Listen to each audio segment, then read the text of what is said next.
So we're preparing for Hurricane Ian.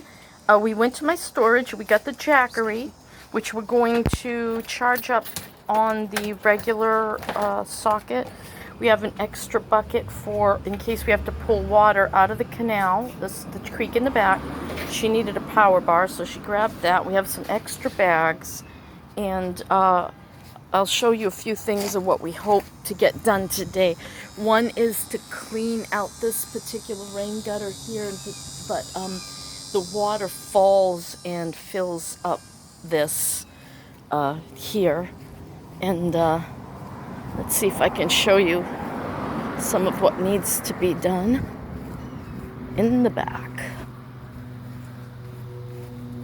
Maggie has to, she couldn't figure out the weed whacker. She finally did, and so she has to come back here. God bless her heart. Weed whack. This is all of, not all of it, but some of their, it's a long story, and I don't know what they're going to do. Things like this have to be taken out of here. Stuff like that has to be secured. Maggie's going to tie this trampoline to the big tree. All of this has to come away and go somewhere, but I don't know where or when. Because, you know, winds sustained of 140 or so could be trouble. Could be trouble. And, of course, we're going to have the flooding. That's going to be inevitable. But we do have the water, and we'll be able to, when the water's up high, we'll be able to take a bucket on a rope, throw it in, and drag water out of if we need to flush or do something of that nature. This is just, they just threw the stuff out here because there was nowhere else to put it, you know. His trampoline, he loves that. So yeah, that's the prep work, and we have a lot of gutters, and we need to go through all the gutters. So I'm glad I gave my ladder to the kids. That's all I get to say about that. Yeah, there's just too much debris, and I don't know how they're going to do this. So much I could get catapulted into the air. Very nerve-wracking. That was from when they were working on the inside, and, you know, it just never got picked up, and there's nowhere to put it.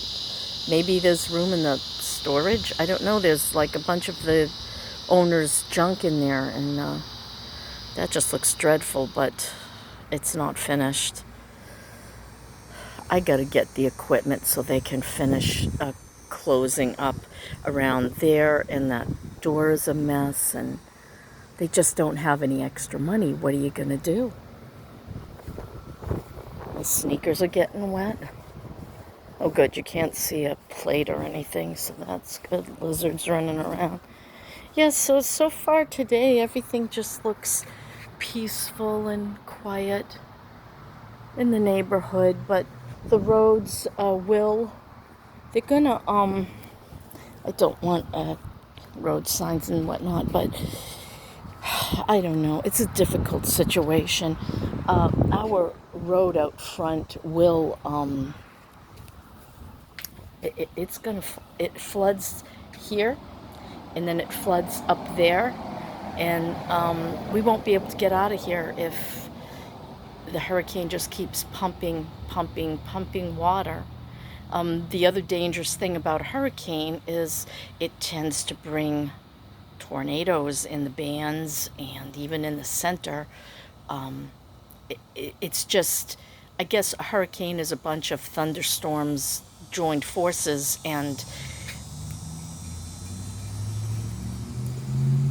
thunderstorms are what tornadoes usually drop out of. So there's probably going to be a lot of tornadoes, and I fear devastation from tornadoes, and I don't like it. I wish we could leave, but it's very expensive to leave. That's the problem. So I kept my tent close to the outside of my storage. That's where we just were, and we got the Jackery, the Gold Zero, all the best tech stuff, so that we can try to figure out how it would work if we really need it. But we're gonna do the Jackery here inside, and get that ready to go so we have some power. I have a 1500 Jackery. I have my solar briefcase is 200 something. Is it watts? I guess. So this is the beginning of preps, and I'll take some video as we're doing stuff, I guess. Okay, that's my story. I'm sticking to it. Thanks for putting up with the breakfast video. It was fun doing. Just being our ridiculous selves works for me. Okay, that's my story. Sticking to it. Bye.